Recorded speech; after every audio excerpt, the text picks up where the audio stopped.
Hello tout le monde. Baby, I know you like that, cause I know you are addicted to me, cause I'm your addiction. J'espère que vous allez bien.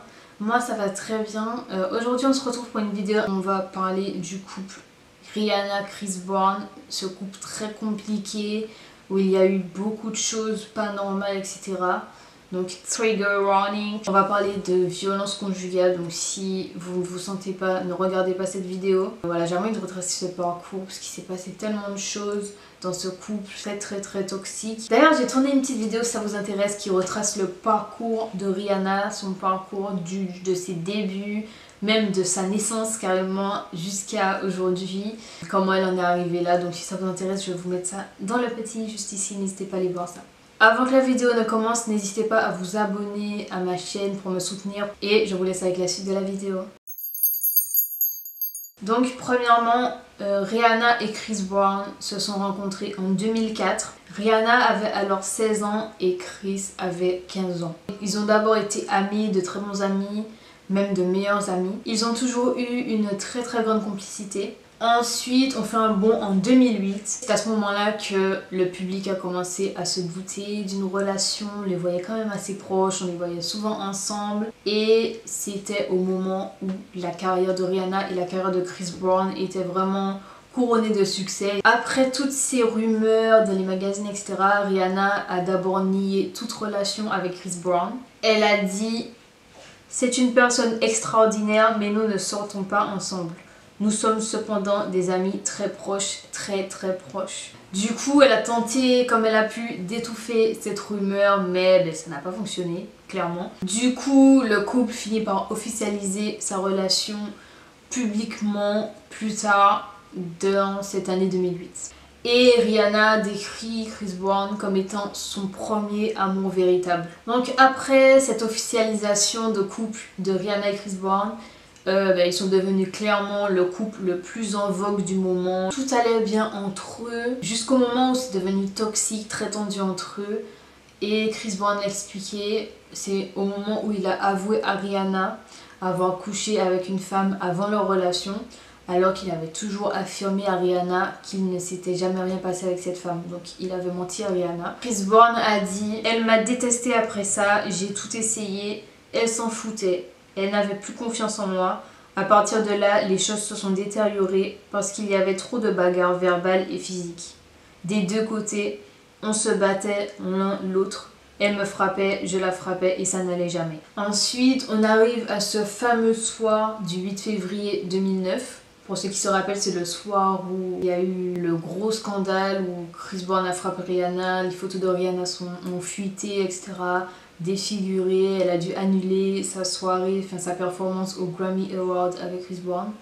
Donc on va revenir sur cet événement. Ce soir-là, avant les Grammy Awards, il y a eu une soirée organisée. Cette soirée qui était organisée à l'occasion des Grammy Awards.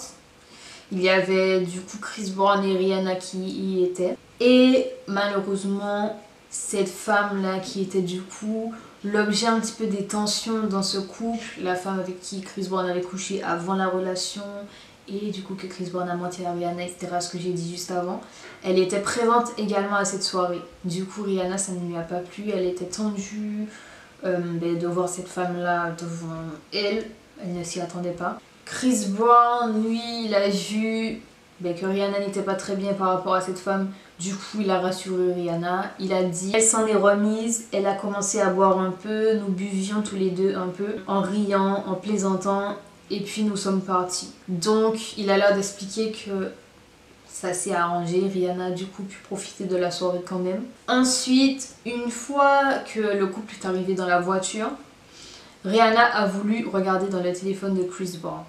Je pense qu'elle a voulu voir un petit peu voilà, s'il y a eu un contact entre Chris Brown et cette femme-là. Chris Brown, lui, il aurait tendu son téléphone à Rihanna en lui expliquant qu'il n'était pas en contact avec cette femme. Ensuite, Rihanna, elle a regardé dans le téléphone et elle a trouvé un long message de cette fameuse femme dans le téléphone de Chris Brown.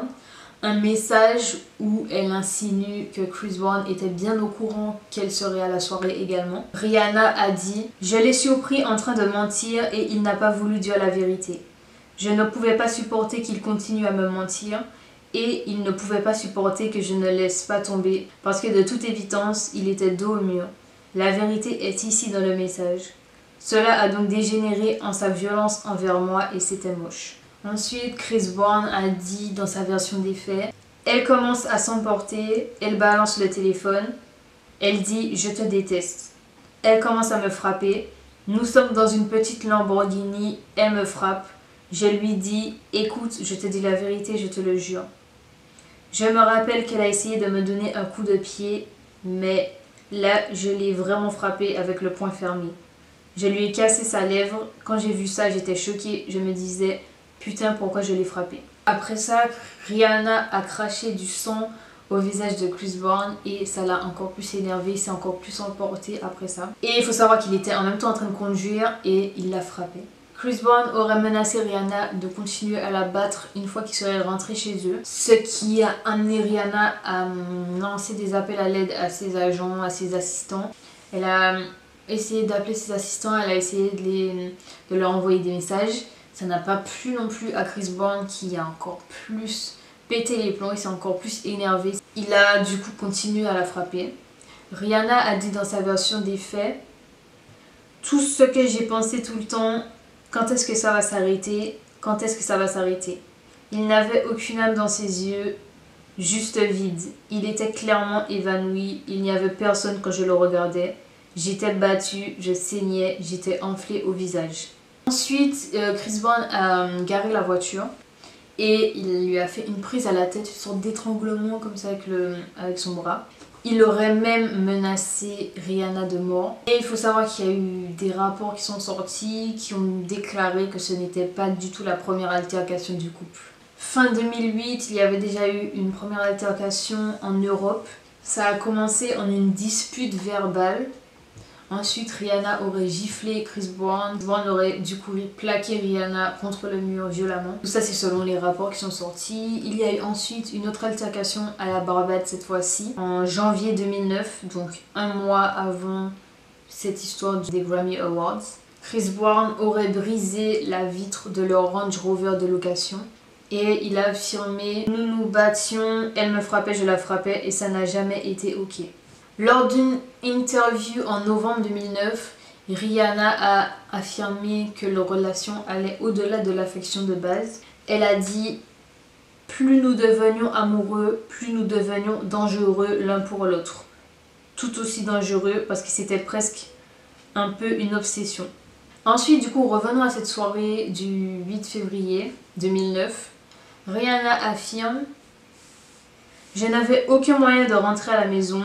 Sauf que ma prochaine option était de sortir de la voiture et de marcher, de commencer à marcher avec une robe et un visage en sang. Donc je ne savais vraiment pas quel était mon plan, je n'avais pas de plan. Ce que fait Rihanna, c'est qu'elle prend les clés de la voiture, quand Chris Brown s'est garé, elle attrape les clés, elle fait semblant de les jeter à la fenêtre. Et au moment où Chris Brown est sorti de la voiture pour aller chercher les clés, elle a crié « Au secours, il essaie de me tuer ». Ces cris ont attiré l'attention d'un passant qui a appelé le 911, ce qui a mis fin à cette horrible altercation. Ensuite, comme vous le savez sûrement, vous avez sûrement dû voir passer ces photos à l'époque, les photos du visage complètement défiguré de Rihanna sont sorties, ont fuité par la police. Chris Brown a pris la parole à ce sujet, il a dit « Je regarde ces photos et je me dis « ça ne me ressemble pas, mec, ça ne me ressemble pas. Je déteste ça jusqu'à aujourd'hui, cela va me hanter jusqu'à la fin de mes jours. » Et malgré tout ça, malgré tous ces regrets que Chris Brown aimait, il a quand même eu d'autres épisodes violents à son actif. Par exemple, en juin 2016, Chris Brown a frappé un homme à la tête pendant un concert. 2 mois après, il s'est fait arrêter pour agression avec arme. Et plus tard, la justice a interdit Chris Brown d'approcher Karrueche, je sais pas comment on prononce, Karrueche Tran, qui était son ex-petite amie. Et cette dernière l'a accusé de l'avoir frappé et de l'avoir menacé de mort. Une détective de Los Angeles a déclaré sous serment que Chris Brown a frappé à plusieurs reprises Rihanna au visage et au bras et qu'il lui aurait même mordu l'oreille, tout cela en conduisant la voiture. Du coup, après tout cela, comme on le sait déjà, la performance de Rihanna et Chris Brown a été annulée aux Grammy Awards qui devaient avoir lieu le soir même. Et c'est quelques jours après que nous, public, on saura le pourquoi du comment. Par la suite, Chris Brown a été arrêté. Il a du coup bien évidemment plaidé coupable aux accusations et il a été condamné à 5 ans de probation ainsi qu'à des travaux d'intérêt général et des conseils en matière de violence domestique. Il a eu également interdiction de s'approcher de Rihanna.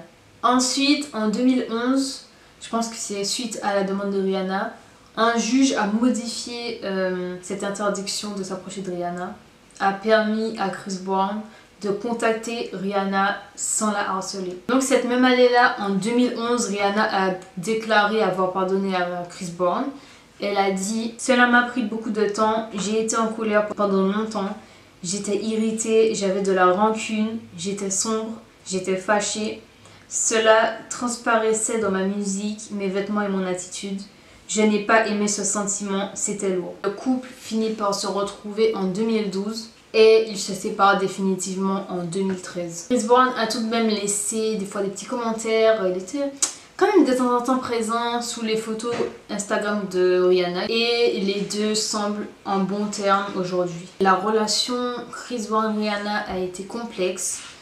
Ça a été une relation assez compliquée. On va pas se mentir, ça a été une relation toxique, il y a eu quand même des violences. D'ailleurs, dans tout ça, j'en profite pour vous rappeler que les relations abusives ne sont pas normales du tout. Ces relations ne doivent pas être tolérées. Si vous êtes victime de violences dans votre couple ou même quelqu'un que vous connaissez est une victime également, n'hésitez pas à prendre contact avec les organismes compétents. Ne restez pas dans ce type de relation, c'est clairement destructeur. Donc voilà, c'est la fin de cette vidéo. Je suis un petit peu dégoûtée parce que moi à cette époque-là, j'étais quand même une très grande fan de Chris Brown et j'avais minimisé ces actes-là. Enfin, voilà, j'étais au collège à cette époque-là et on n'était pas non plus très sensibilisés sur les violences conjugales, etc. Et malgré toute cette histoire-là, tout ça, j'ai continué à être fan inconditionnelle de Chris Brown. J'ai clairement fermé les yeux sur ces violences-là et c'est pas ok. Enfin, je me dis aujourd'hui que j'étais vraiment débile à cette époque-là. Enfin voilà, quand on est au collège, on est un petit peu bête. J'espère que ça vous a plu, que ça vous a un petit peu sensibilisé sur le sujet des relations abusives, des violences conjugales. Donc, si vous êtes dans ce type de relation, demandez de l'aide, ne restez pas là. N'hésitez pas à vous abonner pour me soutenir, pour me donner un petit peu de force. Likez cette vidéo également, ça me soutient aussi. Me dire en commentaire ce que vous en pensez également. En tout cas, merci d'être arrivé jusque là. Je vous fais de gros bisous et je vous dis à la prochaine vidéo. Bisous.